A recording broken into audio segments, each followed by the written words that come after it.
আমাকে যখন ওটিতে ঢুকানো হয় তখন আমার মা আর স্বামী দুজনই বলে, তুই যেন ওটি থেকে আর ফিরে না আসিস, আর যেন জীবিত না আসিস আমাদের মাঝে। নিজের মা আর স্বামী দুজনের কাছ থেকে এরকম কথা শুনলে কেমন লাগে বলুন? যেখানে একটা সন্তান প্রসব করার সময় সবার সাপোর্টের দরকার, কিন্তু আমি কোনো সাপোর্ট পাইনি। পড়াশোনা করা অবস্থায় একটা ছেলের সাথে আমার সম্পর্ক তৈরি হয়। তারপর আমার সম্পর্কের ব্যাপারে আমাদের বাসায় জানাই, ছেলেটাও তাদের বাসায় জানায়।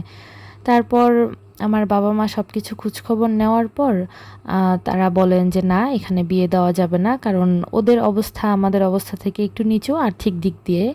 তো তারপর ছেলের বাবা-মাও বলে যে, "আমার বাবার তো ব্যবসা আছে, তো আমার বাবার ব্যবসায় যেন একটা অংশীদার করে আমার হাসব্যান্ডকে।" তো আমার বাবা-মাও সেই ব্যাপারে রাজি হয়নি। আর তাছাড়া আমার ৪ টা ভাইও আছে। আমার ভাইয়েরাও এই ব্যাপারটা একদম রাজি না যে, অন্যের বাড়ির ছেলেকে কেন আমাদের ব্যবসা দিব। তো আমাদের কসমেটিক্সের ব্যবসা ছিল। যেহেতু আমার হাসব্যান্ডের ফ্যামিলির এই প্রস্তাব আমার বাবা-মা মেনে নেয়নি, আমার ভাইয়েরাও মেনে নেয়নি, তাই ওরা তখন আর বিয়েতে মত দিল না। ওরাও তখন অমত প্রকাশ করলো। কিন্তু আমি একদিন আমার হাসব্যান্ডের কাছে চলে যাই আর যেয়ে বলি যে, "তুমি আমাকে নিয়ে যাও, আমি তোমাকে ছাড়া থাকতে পারবো না।" তো সবার অমতে গিয়ে আমি আমার বাসা থেকে চলে যাই। আমার হাসব্যান্ডও তখন আমাকে নিয়ে যায়। তারপর আমার হাসব্যান্ডকে নিয়ে আমি বাসায় আসি। বাসায় এসে যখন সবাইকে বলি, "ওকে ছাড়া আমি থাকতে পারবো না। যদি আমাকে ওর সাথে বিয়ে না দিয়ে দাও তোমরা, তাহলে কিন্তু আমি সুইসাইড করব।" তারপর আমার বড় ভাই রাজি হয়। আমার বড় ভাই আমার বাবা-মাকে রাজি করায়। সবাইকে রাজি করানোর পর আমাদের কোর্ট ম্যারেজ হয়।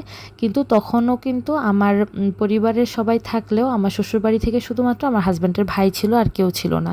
ওই যে আমার বাবা-মা ব্যবসা দিতে রাজি হয়নি, ব্যবসায় অংশীদার করতে রাজি হয়নি আমার হাসব্যান্ডকে, এই জন্যে। তো এরকম করে আমাদের বিয়েটা হয়ে গেল। প্রায় ১ মাস হয়ে গিয়েছে আমাদের বিয়ের। আলহামদুলিল্লাহ ভালোই ছিল। তো ১ মাস পর দেখছি আমার হাসব্যান্ড রাতের বেলা ডিউটি করছে। ও যেই কাজটা করত, নাইট ডিউটি করত। দেখা যেত সন্ধ্যার দিকে চলে যেত, ভোর ৫ টার দিকে আসতো। তারপর এসেই খাওয়া-দাওয়া করে ও ওর মতো ঘুমিয়ে যেত। তো এটা আমার আর ভালো লাগছিল না, যেহেতু আমাদের বিয়ে হয়েছে মাত্র ১ মাস।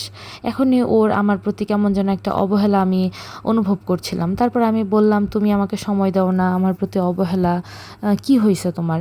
তো এই কথা জিজ্ঞেস করতেই আমার হাসব্যান্ড আমার গায়ে হাত তুলল। তো তখনই দেখা গেল আমি যখনই বলতাম এই কথাগুলো, আমি কিন্তু অভিমানের স্বরেই বলতাম, খুব হার্ডলি বলতাম না। কিন্তু আমার হাসব্যান্ড আমার গায়ে হাত তুলত। বিয়ের ১ মাস না যেতেই আমার পছন্দের মানুষ আমার গায়ে হাত তুলত। আমার যে কতটা অসহায় ফিল হতো তখন, আমার বাবা-মাও কিন্তু পুরোপুরি যে মন থেকে মেনে এই বিয়েটাতে রাজি হয়েছিল তা কিন্তু নয়। আমি বুঝতে পেরেছি। তো তারপরও আমি আমার হাসব্যান্ডের সাথে সংসার চালিয়ে যাচ্ছিলাম। তো এরকম করে প্রায়ই হতো। ওকে আমি কিছু বলতে গেলেই দেখা যেত আমার গায়ে হাত তুলছে। একদিন আমার হাসব্যান্ড আমার মাথায় এত জোরে আঘাত করে যে আমি তখনই সেন্সলেস হয়ে পড়ে যাই। তো আমি এত বেশি মাথা ব্যথায় কাতরাচ্ছিলাম সেন্স ফেরার পর, আমি আমার হাসব্যান্ডকে বলি যে, "তুমি আমাকে মেডিকেলে নিয়ে যাও, আমার খুব খারাপ লাগছে।" ও আমাকে কোথাও নিয়ে গেল না, আমি বাসায়ই ছিলাম। তারপর আমার বাসায় যখন জানতে পারে যে আমি অসুস্থ, আমাকে দেখার জন্য আসে। কিন্তু আমি ওদেরকে বুঝতে দেইনি যে আমার হাসব্যান্ড আমার গায়ে হাত তুললে আমি নির্যাতনের শিকার। যেহেতু আমি নিজের পছন্দে বিয়ে করেছি, আমি ভেবে নিয়েছিলাম যে এটাই আমার জীবন, এভাবেই আমার চলতে হবে।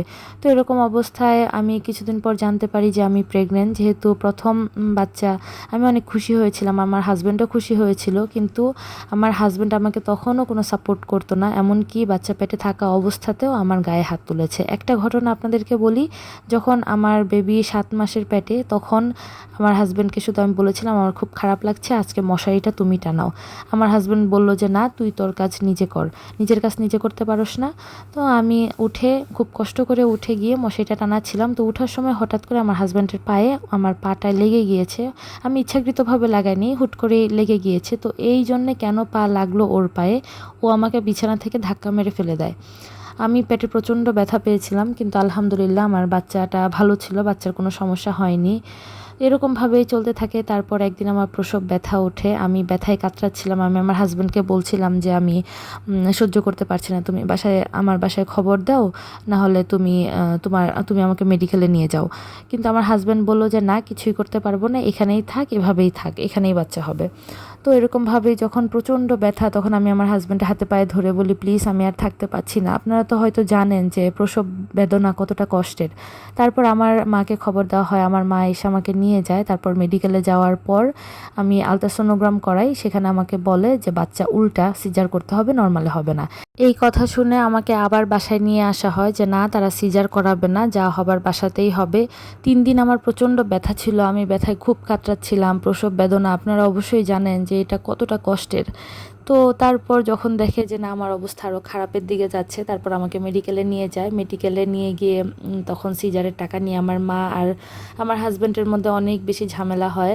সামান্য 50 টাকা দিয়ে একটা টিকিট কাটতে হবে, সেই 50 টাকা কে দিবে, এই টাকাটাও আমার বাবা মা দিতে রাজি না, আমার ভাইরা দিতে রাজি না। অথচ আমার এক ভাই দুবাই প্রবাসী, আমার বড় বোন আছে, সেও সৌদিতে থাকে, এছাড়া দেশেও আমার ভাই আছে, আমার বাবা আছে, তাদেরও কিন্তু কসমেটিকের ব্যবসা আছে। আর্থিক অবস্থা কিন্তু খুব ভালো, কিন্তু আমার বাবা মা, আমার ভাইরা আমাকে সাপোর্ট দিতে চায় না, শুধুমাত্র একটাই কারণ, আমি নিজের পছন্দে কেন বিয়ে করেছি। কোনোরকমভাবে সব কিছু ম্যানেজ করার পর যখন আমাকে ওটিতে নিয়ে যাওয়া হচ্ছিল, তখন আমার মা বলে, তুই যেন আর ওটি থেকে ফিরে না আসিস। একটু পর আমার হাজব্যান্ড ওটিতে ঢুকে এসে বলে যে তোর আর ফিরে আসতে হবে না, তুই যেন আর এখান থেকে ফিরে না আসোস আমাদের জীবনে। আমার এত বড় একটা অপারেশন হবে, কই আমার পরিবার আমাকে সাপোর্ট দিবে? এদিকে আমার মা, হাজব্যান্ড, আমার সব থেকে আপন 2টা মানুষ, তারা আমাকে বলে আমি যেন আর বেঁচে না ফিরি। আমার মানসিক অবস্থার কি অবস্থা আপনারা নিশ্চয়ই বুঝতে পারছেন। তারপর আমার সিজার হয়, আর সিজারে আলহামদুলিল্লাহ আমার একটা মেয়ে বাবু হয়। এভাবে 19 দিন আমি আমার বাবার বাড়িতে থাকি। এই 19 দিনের মধ্যে আমার ফ্যামিলি আমাকে অনেক কথা শোনায়। 19 দিন পর আমার হাজব্যান্ড এসে আমাকে নিয়ে যায়। তখনও আমার হাজব্যান্ড ওই অবস্থাতেও আমার গায়ে হাত তুলে। আমি কিন্তু তখনও পুরোপুরি সুস্থ হইনি, ওই অবস্থাতে আমি আমার বাচ্চাকে দেখছি। তো এভাবে আমার জীবন চলতে থাকে। তো চলতে চলতে না 5টা বছর কেটে যায়। তো যাই হোক, এভাবে চলতে থাকে যখন, তখন আমি আমার সব কিছু মেনে নিয়েছিলাম। শুধুমাত্র এখন তো ভাবছিলাম যে আমার তো মেয়ে আছে, আমি আমার মেয়ের দিকে তাকিয়ে সব কিছু মেনে নিচ্ছিলাম। তারপর দেখলাম কি আস্তে আস্তে আমার হাজব্যান্ড টিকটক করা শুরু করলো। তো ও টিকটক করতো, সাথে আমার মেয়েকেও নিয়ে করতো। আমার আবার এই জিনিসটা পছন্দ না। আমি চাইতাম যে আমার মেয়েকে কোনো একটা মাদ্রাসায় ভর্তি করব, ও কেন আমার মেয়েকে নিয়ে টিকটক করবে? ও কোনো বাজারঘাট করতো না, সংসারে কি লাগবে না লাগবে তার দিকে কোনো হুঁশ নেই। অথচ টিকটক করার জন্য কি কি সরঞ্জাম দরকার সেগুলো সে বাজার থেকে কিনে নিয়ে আসতো। অথচ সংসারে এটা নাই সেটা নাই, তার দিকে তার কোনো হুঁশই নাই। তো এটা আমার মোটেও পছন্দ না। তো তখন আমি আর ওকে সহ্য করতে পারলাম না, তখন আমি প্রতিবাদ করে বসি। এই এতদিনে যে ও আমার গায়ে হাত তুলেছে, এত কিছু করেছে, আমি কোনো প্রতিবাদ করিনি, সবই মেনে নিয়েছিলাম, কারণ এটা আমার ভুল ছিল। আমার ভুল সিদ্ধান্তের জন্য আজকে আমি এটা ভুগছি। আর আমার পরিবারও আমার প্রতি মানে কোনো সাপোর্ট নেই আমার পরিবারের। তারপর একদিন আমি আমার হাজব্যান্ডকে বলি যে না, আমার মেয়েকে নিয়ে তুমি টিকটক করবা না। তো পরে ও বলল যে না, আমি আমার মেয়েকে নিয়ে টিকটক করব, এত যদি সমস্যা হয় তাহলে তুই তোর মেয়েকে নিয়ে চলে যা। পরে আমি আমার হাজব্যান্ডকে বললাম যে আচ্ছা ঠিক আছে, তাহলে তুই এক কাজ কর, 10 জনকে ডাক, 10 জনকে ডেকে তুই আমাকে দিয়ে দে, আমি চলে যাব। তখন আমার হাজব্যান্ড বলে, কেন রে, তুই যদি এক বাপের বেটি হোস তাহলে তুই আমাকে তালাক দিয়ে দে। আমিও তখন রাগে চোটে আমি তখন বলে বসি যে কেন, আমি না হয় খারাপ, আমি না হয় এক বাপের বেটি না, তুই তো এক বাপের বেটা, তুই আমাকে ছেড়ে দে, সবাইকে ডেকে তুই আমাকে ছেড়ে দে, আমি চলে যাব, আমার মেয়েকে নিয়ে এসব করা যাবে না। তখন আমার হাজব্যান্ড এক বাক্যে আমাকে 3 তালাক দিয়ে বসে। এই কথাটা, এই শব্দটা যে একটা মেয়ের জন্য কি কতটা ভয়ঙ্কর, সেটা যেই মেয়ে শুনেছে সেই বলতে পারবে।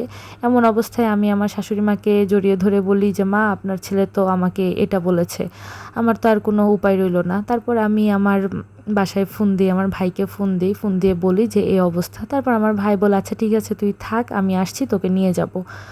তো সব শেষ, আমার এদিকে এতদিন অত্যাচার সহ্য করার পরও আমি আমার সংসার টিকাতে পারলাম না। তারপর আমি চলে যাই আমার মেয়েকে নিয়ে বাপের বাড়িতে। 2 দিন কোনোরকমভাবে পার করার পর, 2 দিন পর থেকে আমার মা, ভাবিরা সবাই আমাকে নিয়ে অনেক মানে কথা বলা শুরু করে। এদিকে আমার মেয়ে এটা সেটা চায়, ছোট মানুষ, অথচ আমার কাছে 10টা টাকা নাই যে আমি আমার মেয়েকে একটা চিপস কিনে দিব। আমার ফ্যামিলিও কোনো সাপোর্ট দেয় না, আমার মেয়ের প্রতিও না। আমি খেতে গেলেও আমার ফ্যামিলি আমাকে অনেক বেশি খোঁটা দেয়। তো আমি আর পারছিলাম না। তারপর আমি আমার মেয়েকে তার বাবার কাছে পাঠিয়ে দেই। তো এই অবস্থাতে আমি অনেক চেষ্টা করি, যেহেতু আমার ভাই আছে, বোন আছে, দেশের বাইরে থাকে, আমিও চাই যে দেশের বাইরে চলে যাব। তো আমি চাচ্ছিলাম যে আমার কাছে যেহেতু কোনো টাকা নেই, আমি সৌদিতে যাব, সেখানে বাসাবাড়িতে কাজ করব, বা যে কোনো দেশে যাব বাসাবাড়িতে কাজ করব। অনেক চেষ্টা করার পর আমি যখন সব কিছু ঠিকঠাক করলাম, তখন আমার কোনোভাবে ভিসা হচ্ছিল না। তো তারপর আমার ভাবিরা আমাকে বলে যে এত কষ্ট করতে হবে কেন, এক রাতের জন্য যদি এক জায়গায় গিয়ে থাকো তাহলেই তো 500 টাকা পাও। এই কথাটা যে কতটা মানে কষ্টের একটা মেয়ের জন্যে, কিন্তু আমি সব কিছু সহ্য করছিলাম শুধুমাত্র এটাই ভেবে যে আল্লাহ নিশ্চয়ই আমাকে ভালো না কিছু একটা দিবে, আল্লাহ অবশ্যই আমার দিকে ফিরে তাকাবেন। তো এরকম একটা দিন এলো। ওই ভিসা অফিসের এক ভাইয়ের সাথে আমার পরিচয়। ভাইটা আমাকে জিজ্ঞেস করলো, আপনাকে দেখে তো মনে হচ্ছে আপনি ভালো ফ্যামিলির শিক্ষিত মেয়ে, তাহলে আপনি কোন ভিসায় যেতে চান? আমি ওনাকে বললাম যে আমার কাছে কোনো টাকা নেই, আমি যে আপনাকে 10 টাকা দিব সেটাও পারবো না, আমাকে ওই যে বাসা বাড়িতে কাজ করে না ওই ভিসায় পাঠিয়ে দেন। তো উনি আমাকে বললো যে না, আপনাকে আমি এটাতে পাঠাবো না, আপনাকে দেখে তো ভালোই মনে হলো, আপনাকে আমি কোম্পানির ভিসাতে পাঠাবো। তো এরকমভাবে করার পর উনি আমাকে কোম্পানি ভিসার জন্যই অ্যাপ্লাই করালো। আমি সব কিছু করলাম, আল্লাহর রহমতে আমি একটা ইন্টারভিউ দেই। তো তার পরের দিনই আমি সেটাতে সিলেক্ট হই এবং আমার ডাক আসে, 15 দিনের মধ্যে আমার ভিসা রেডি হয়ে যায়। আমাকে ওই ভাইটাই 1,80,000 টাকা ব্যাংক লোন উঠিয়ে দেয় এবং সেই টাকা দিয়ে আমি সব কিছু করি। তো সব কিছু যখন রেডি করলাম, তারপর আমার টিকিট কাটার জন্য 10,000 টাকা দরকার। সেই টাকাটাও আমার ফ্যামিলি আমাকে দেয়নি, খুব কষ্ট করে সেটাও ম্যানেজ করেছি। মাত্র 10,000 টাকা আমার ফ্যামিলিতে চেয়েছিলাম। বড় বোন, বড় ভাই দুজন দেশের বাইরে থাকে, তারপরও আমাকে তারা 10,000 টাকা দিল না। খুব কষ্ট করে টিকিটে 10,000 টাকা ম্যানেজ করার পর দেশের বাইরে চলে গেলাম। জুলাইয়ের 7 তারিখে আমার ফ্লাইট হয়, আমি দুবাইয়ের উদ্দেশ্যে রওনা দেই। আমি দেশ ছেড়ে সব কিছু ছেড়ে চলে গেলাম। তারপর আমি সেখানে গিয়ে চাকরি করলাম, দুবাই এয়ারপোর্টে আমার চাকরি হয়েছিল। 6 মাস যাওয়ার পর আমি আবার অ্যাপ্লাই করি যে টিম লিডারে যাওয়ার জন্য, তারপর সেটাও আমি পেয়ে যাই। আলহামদুলিল্লাহ, এখন আমি ভালো আছি। তারপর আমি একদিন জানতে পারি যে আমার হাজব্যান্ড দ্বিতীয় বিয়ে করেছে। তারপর আমি ইমার্জেন্সি টিকিট কেটে দেশে চলে আসি। আমার হাজব্যান্ডের কাছ থেকে আমার মেয়েটাকে নিয়ে আসি, নিয়ে এসে আমার বাবার বাড়িতে রেখেছি। এখন আমি আমার বাবার বাড়িতেও টাকা পাঠাই, আমার মেয়েটাকে তারা রাখে, দেখছে। কিন্তু এখন আমি আগের থেকে অনেক ভালো আছি। আমি এখন আমার বাবা মাকেও সাপোর্ট করি, কিন্তু আমার কষ্টের সময় কেউ আমাকে সাপোর্ট করেনি। তো সবাইকে আমি একটা কথাই বলবো যে কম বয়সে কেউ কারো মোহতে পড়ে জীবনটা এভাবে নষ্ট করবে না। আমার জীবনটা আজকে এই অবস্থায় এসে দাঁড়িয়েছে, শুধু আমি নিজেই দায়ভার আমার নিজেরই। সবার কাছে আমার একটাই রিকোয়েস্ট যে ফ্যামিলির অমতে গিয়ে কারো মোহতে পড়ে নিজের জীবনটা নষ্ট করবেন না। একজন আপুর জীবনের করুণ কাহিনী আপনাদের সাথে শেয়ার করলাম। ঘটনাটা কিন্তু সম্পূর্ণ সত্য। সবাই আপুটার জন্য দোয়া করবেন। আর এই জীবনের গল্পটা যদি আপনাদের কাছে ভালো লেগে যায়, প্লিজ লাইক, কমেন্ট, শেয়ার। আর আমার চ্যানেলটি সাবস্ক্রাইব করে দিবেন, বেল বাটনটি অন করে দিবেন। তাহলে কি হবে, আমি কোনো ভিডিও আপলোড করলে আপনি নোটিফিকেশন পেয়ে যাবেন। সবাই ভালো থাকবেন, সুস্থ থাকবেন। আল্লাহ হাফেজ।